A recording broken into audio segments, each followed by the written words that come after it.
بسم اللہ الرحمن الرحیم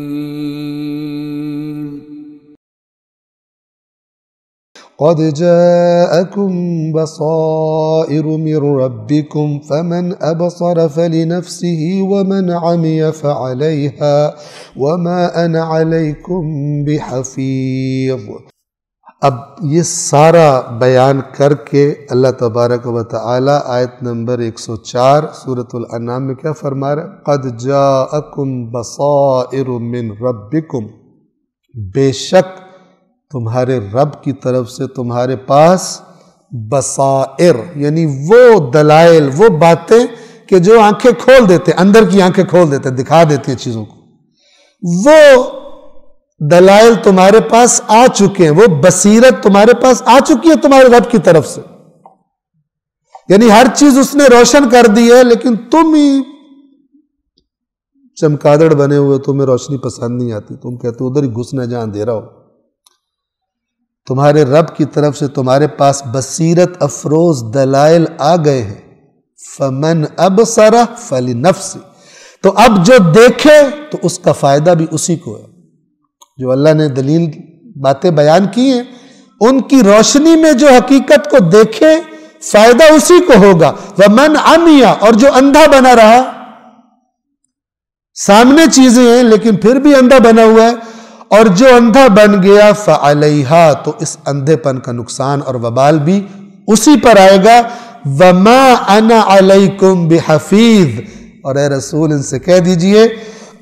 میں تمہارا نگہبان نہیں ہوں، میرا کام تمہیں وما علی رسولنا الا البلاغ المبین، قرآن کہتا ہے، اور ہمارے رسول کے ذمے کچھ نہیں ہے سوائے بلاغ مبین کے، یعنی صاف صاف بات کو، اللہ کی بات کو پہنچا دینا، وہ پہنچائے گا، اس کے بعد وہ تمہارا چوکیدار نہیں ہے کہ تم کیا کرتے ہو۔ بہت سے لوگ رسول اللہ کو چوکیدار ہی سمجھتے ہیں، ٹھیک، کہتے ہیں ہم نے کچھ نہیں کرنا کیونکہ ہمارا رسول جو ہے، ٹھیک ہے نا، کہتے ہیں یا رسول اللہ اچھے تو چلے جائیں گے، گندوں کو تیرا سر ہے، تم گندے کیوں ہو، ٹھیک کیوں نہیں ہوتے، کیوں تم اس پر اصرار کر رہے ہو کہ ہم نے گندا ہی رہنا ہے؟ یہ گمراہی ہے۔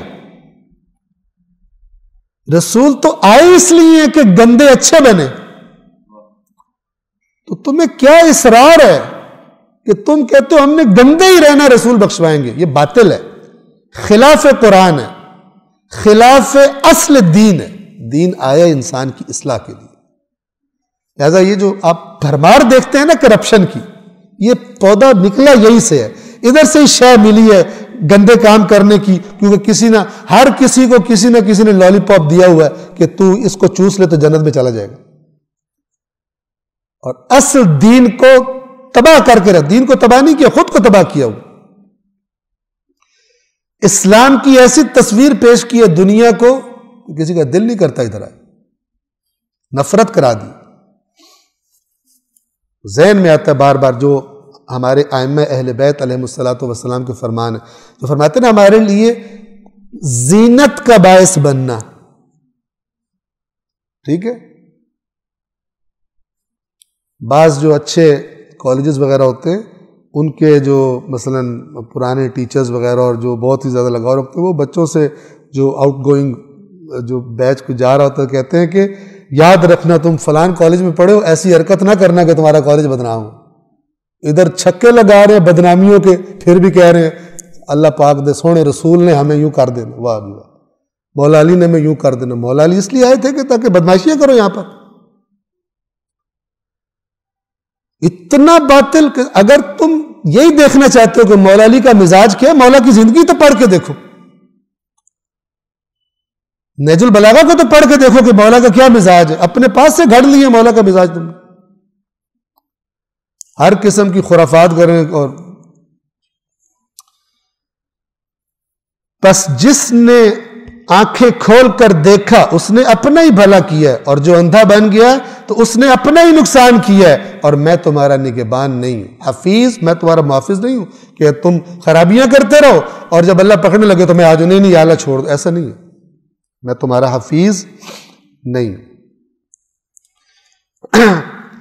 آپ اگر الفاظ پہ غور کریں دیکھیں اللہ تعالیٰ کتنا بات کو اندر ذہنوں میں ڈالنا چاہتا ہے. صدق اللہ العلی